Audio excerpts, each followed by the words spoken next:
மாணவர்களே, வாங்க பாடப்பகுதிக்கு போகலாம்.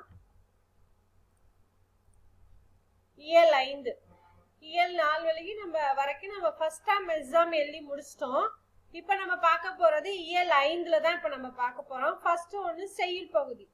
இந்த இயல் 5ல பாத்தீங்கன்னா முழுக்க இசை பத்தின செய்திகள் மட்டுமே கொடுக்கப்பட்டிருக்கும். இயல் 5 முழுவதும் இசை கருவிகள் பத்தி, இசை எப்படி கேட்கும், அந்த உணர்வுகளை பத்தின செய்திகள் தான் இதுல கொடுக்கப்பட்டிருக்கும். அதான் இந்த பாடப்பகுதியில இல்ல, மொத்தமாவே இயல் 5 முழுவதுமே பாத்தீங்கன்னா இசை பத்தியும் இசை கருவிகளை பத்தியும் மட்டுமே கொடுக்கப்பட்டிருக்கும். இதுல இயற்கையோடு இசை கலந்த விதத்தை இதுல சொல்லியிருக்காங்க. பாடப்பகுதி திருக்கேதாரம். இப்பாடலின் ஆசிரியர் சுந்தரர். தேவாரம் பாடியவர்கள் இவரும் ஒருவர். தேவாரம் பாடியதுல இவரும் ஒருத்தர். சுந்தரம் அப்படின்னாலே அழகுன்னு அர்த்தம். சுந்தரர் இருக்கிற நாயன்மாரே சுந்தரர் செல்வம் நிறைந்தவராகவும் பிளஸ் என்னது அழகு நிறைந்தவராகவும் சிவபெருமானோட தோழன், அதான் நல்ல நண்பனாகவும் சுந்தரர் விளங்குவார். ஆசிரியர் குறிப்பு. இவரை பத்தின செய்தி பார்க்கலாம். இவரோட பேரு சுந்தரர். இவரோட ஊர் திருமுலைப்பாடி அப்படிங்கிற ஒரு நாடு. திருமுலைப்பாடிங்கிற ஒரு நாடு. அந்த நாட்டுல திருநாவலூர் அப்படிங்கிற ஊர்ல பிறந்திருக்காங்க. திருமுனைப்பாடி நாடு, அது ஒரு நாடு. அந்த நாடுல திருநாவலூர் அப்படிங்கிற ஒரு ஊர்ல பிறந்திருக்காங்க. பெற்றோர் சடையனார் இசைஞானியார். இவங்களும் சிவன் மேல பற்று கொண்டாத பக்தியா இருந்தவங்க. இதோட சிறப்பு பெயர் பாத்தீங்கன்னா நம்பி ஆரூரான்னு சொல்லுவாங்க. இல்ல அப்படின்னா தம்பிரான் தோழர். தம்பிரான் அப்படின்னா இந்த இடத்துல சிவபெருமான சொல்றாங்க. அவருடைய நண்பர். தோழர் அப்படின்னா சிவபெருமானோட நண்பர் யாருன்னா சுந்தரரை தான் சொல்லுவாங்க. ஏன்னா சுந்தரர் மேல சிவபெருமானுக்கு ரொம்பவே பற்று அருள் இருக்கும். எப்படின்னா சிவபெருமான் கைலாயம் வரத்துக்காக வெள்ளை நிற யானைய அனுப்புனதா புராணங்கள் வரலாறுகள் சொல்லுது. நீங்க தஞ்சை பெரிய கோயில் போய் பாத்தீங்கன்னா தெரியும், நுழைவாயில் நுழையும் போதே இந்த சைடு ஒரு கற்களால சிற்பங்கள் செதுக்கப்பட்டிருக்கும். அதுல சுந்தரருக்காக வெள்ளை யானை கைலாயத்துக்கு சுந்தரர் அழைச்சிட்டு போறதுக்காக வெள்ளை யானை அனுப்பப்பட்டிருந்துச்சு. அவர் அதுல ஏறி போற மாதிரி சிற்பங்கள் அங்க இருக்கும். இன்னொரு தடவை நீங்க தஞ்சாவூர் போனீங்கன்னா பாருங்க. சிவபெருமான் அருள் சுந்தரர் மேல அருள் கொண்டவரா இருந்திருக்காரு. என்ன சுந்தரருக்காக சிவபெருமானே என்ன செய்வார்னா தூது போவாரு. அடுத்து பாத்தீங்கன்னா சுந்தரர் எழுதிய திருத்தொண்ட தொகை அப்படிங்கிற ஒரு நூல். அந்த நூலை முதல் நூலாய் கொண்டுதான் பெரிய புராணம் எழுதியிருக்காங்க. யாரு? சேக்கிழார். பெரிய புராணம் எழுதுறதுக்கு முதல் நூலாய் இருந்தது எதுன்னு பாத்தீங்கன்னா சுந்தரர் எழுதின திருத்தொண்ட தொகை அப்படிங்கிற அந்த நூலு தான் என்னவா இருக்கும், முதல் நூலா இருந்திருக்கு பெரிய புராணம் எழுதுறதுக்கு. திருத்தொண்ட தொகையை முதல் நூலாய் கொண்டே சேக்கிழார் பெரிய புராணத்தை இயற்றினார். சேக்கிழார் முதல் நூலா எதை கொண்டிருக்காரு? சுந்தரர் எழுதிய திருத்தொண்ட தொகைங்கிற அந்த நூலை தான் முதல் நூலாக கொண்டு பெரிய புராணத்தை எழுதியிருக்காரு. யாரு? சேக்கிழார் எழுதியிருக்காங்க. அது மட்டும் இல்ல, தேவாரங்கள் பாடியிருப்பாங்க. தேவாரம் இவருடையது எத்தனாவது தேவர 12 திருமுறைகள்னு இருக்கும். 12 திருமுறைகள். அதுல இவரு பாடின அந்த தேவார பாடல் 7வது திருமுறையா வைக்கப்பட்டிருக்கு. சுந்தரர் பாடிய அந்த தேவார பாடல் பாத்தீங்கன்னா 7வது திருமுறையாக வைக்கப்பட்டிருக்கும். இவர் அருளிய தேவார பாடல்கள் 12 திருமுறைகளுள் 7ஆம் திருமுறையாய் வைக்கப்பட்டுள்ளன. சுந்தரர் எழுதின தேவாரம் 7வது திருமுறையா வைக்கப்பட்டிருக்கு. ஏன்னா மொத்தம் 12 திருமுறைகள் இருக்கு. இது நீங்க சின்ன கிளாஸ்ல படிச்சிருப்பீங்க. நூல் குறிப்பு பார்க்கலாம். திருஞான சம்பந்தர், திருநாவுக்கரசு, சுந்தரர் தேவாரம் பாடினங்க அப்படின்னு சொன்ன பாத்தீங்களா. அதுல முதல்ல 2 பேரு திருஞான சம்பந்தர், திருநாவுக்கரசு, சுந்தரர். அப்ப சிறப்புக்குரியவங்க. இவங்க பாடின இந்த பாடல்களை தொகுத்து 12 திருமுறைகளாக நமக்கு வழங்கினது யாருன்னு பாத்தீங்கன்னா தொகுத்து வழங்கியிருப்பாங்க நம்பி ஆண்டார் நம்பி. ஏன் இவர் தொகுத்து வழங்கியிருக்காங்கன்னா ஒவ்வொருத்தரும் ஒவ்வொரு விதமா ஒவ்வொரு இடத்துல எழுதியிருப்பாங்க, ஒவ்வொருத்தரும் ஒவ்வொரு விதமா சொல்லியிருப்பாங்க. இப்ப பாத்தீங்கன்னா நீங்க 7 திருமுறைக்கு இவங்களுக்கு வந்துடும். ஆனா 9வது திருமுறை பாத்தீங்கன்னா 9 பேர் எழுதுன மாதிரி சொல்லியிருப்பாங்க.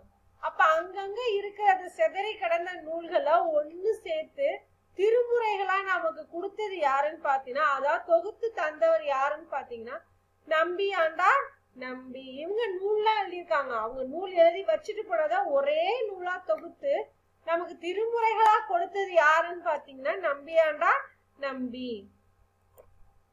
அதுல சுந்தரர் பாடியுள்ள கேதார பதிக பாடல் ஒன்று நமக்கு இங்க தரப்பட்டுள்ளது. சரியா, நமக்கு இங்க என்ன கொடுத்திருக்காங்க, கேதார பதிகம் அப்படின்னா 10ன்னு அர்த்தம். அதுல ஒன்றுதான் நமக்கு கொடுத்திருக்காங்க. 4 லைன் பாடல் ஒண்ணுதான் இருக்கு.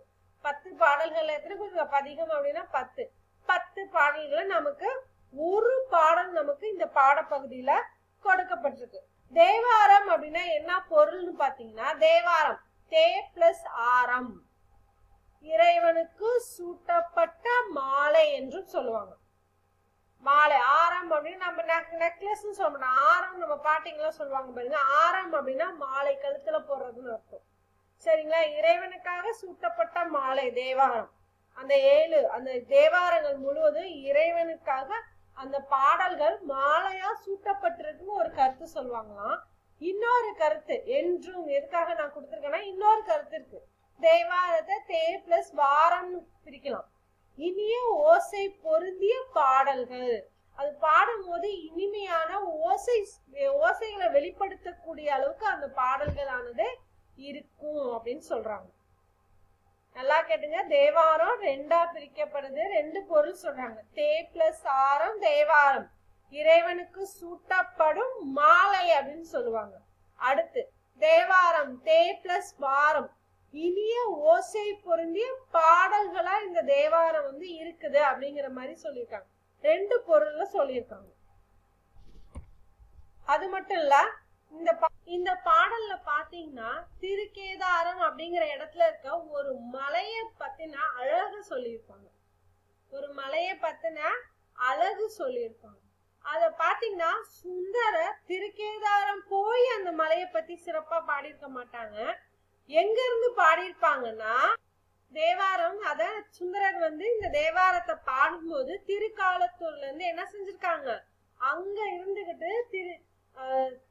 அந்த மலைய பத்தின அழக பாடிருப்பாங்க. மனதுல நினைத்து அந்த மலையோட அழக மனதுல நினைத்து என்ன செஞ்சிருப்பாங்க, அதனோட அழக இசையா வெளிப்படுத்தி இருப்பாங்க. திருக்கேதாரத்துல இருக்கிற அந்த மலைய பத்தின செய்தியா சொல்லியிருப்பாங்க. நீங்களே பாருங்க, ஒரு இடத்துக்கு காடுக்கே போறீங்க, ஏதாவது ஒரு எங்க டூரோ எதுக்கோ போறீங்க, ஒரு அருவி கொட்டுறது, உதாரணத்துக்கு ஒரு குற்றாலம் இல்ல ஏதாவது ஒரு அருவி கொட்டுற பிளேஸ்க்கு போறீங்க, இல்ல பீச்சுக்கு போறீங்கன்னே வச்சுக்கோங்க. நீங்க பீச்சுக்கு பக்கத்துல போகவே மாட்டீங்க, ஆனா பீச் பக்கத்துல வந்துட்டோம்னு எப்படி சொல்வீங்க? அலையோட அந்த ஓசை கேட்கும். அலையோட அந்த ஓசை, நீங்க ஒரு செகண்ட் அந்த ஓசைய நீங்க கேட்டிருந்தா இப்ப அத உணர்ந்து பாருங்க. அது ஒரு இசையா இருக்கும். நமக்கு அருவி மேல சலசலசலன்னு அப்படியே கொட்டும். நமக்கு அருவி பக்கத்துல வர்றதுக்கு முன்னாடியே அந்த சவுண்ட், அந்த ஒலியானது நமக்கு ஓசையானது கேட்கும். அதே மாதிரிதான் சுந்தரர் என்ன பண்ணிருக்க, திருக்காலத்துல இருந்து திருக்கேதாரத்துல இருக்க ஒரு மலைய பத்தி அவர் என்ன செஞ்சிருக்காரு, பாடியிருக்காரு. அது எப்படி, அந்த மலையோட அழகும் அங்க இருக்கக்கூடிய ஒவ்வொன்னையும் அத ஓசையா நினைத்து என்ன செஞ்சிருப்பாங்க, அதுல பாடியிருப்பாங்க. சரிங்களா, அது மட்டும் இல்ல, மனிதனுக்கும் இசைக்கும் நெருங்கிய தொடர்பு இருக்கு.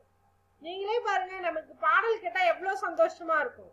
இப்ப இசை ஒரு ஓசையானது நமக்கு ரொம்பவே சந்தோஷம் தரக்கூடிய ஒரு செய்தியாதான் இருக்கு. அது மட்டும் இல்ல, மனிதனோட உள்ளத்தை கொள்ளை கொள்ளக்கூடிய ஒரு விஷயமா எது இருக்கு, இசையானது இருக்கு.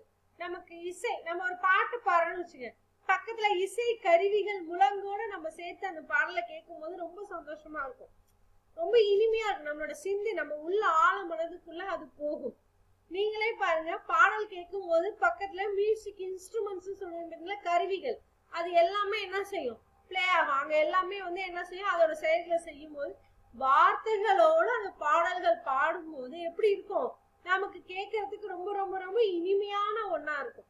அதே மாதிரிதான் இவரோட இந்த பாடலுக்கு இசை கருவிகளா முழங்குது. அது என்னன்னா முழங்குது, என்னன்னா வந்து எந்தெந்த கருவிகள் அப்படின்னு சொல்றாங்க. கருவிகள் கிடையாது, அந்த மலைப்பகுதியில இருந்து வரக்கூடிய ஒவ்வொரு ஒலியையும் அவரோட பாடலுக்கு என்ன செஞ்சிருக்காரு, இசை கருவிகளா எடுத்திருக்காங்க.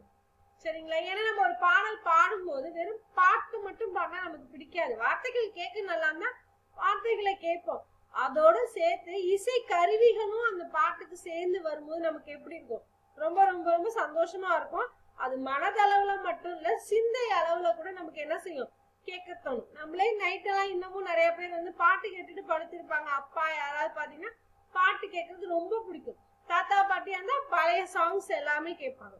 அது அவங்களுக்கு ரொம்ப பிடிச்ச விஷயம். அப்ப இசையானது மனிதனோட உள்ளத்தை எப்படி இருக்கு, கொள்ளை கொள்ளக்கூடிய ஒரு செயலா இருக்கு.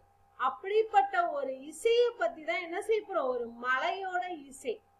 ஒரு மலையில இருந்து வரக்கூடிய ஒவ்வொரு ஒலியையும் என்ன சொல்றாங்க, ஒரு இசையா வெளியிடுறாங்க. அந்த இசையை பத்தி தான் இப்ப நம்ம இந்த பாடப்பகுதியில பார்க்க போறோம். அந்த வாங்க பாடலை பார்க்கலாம்.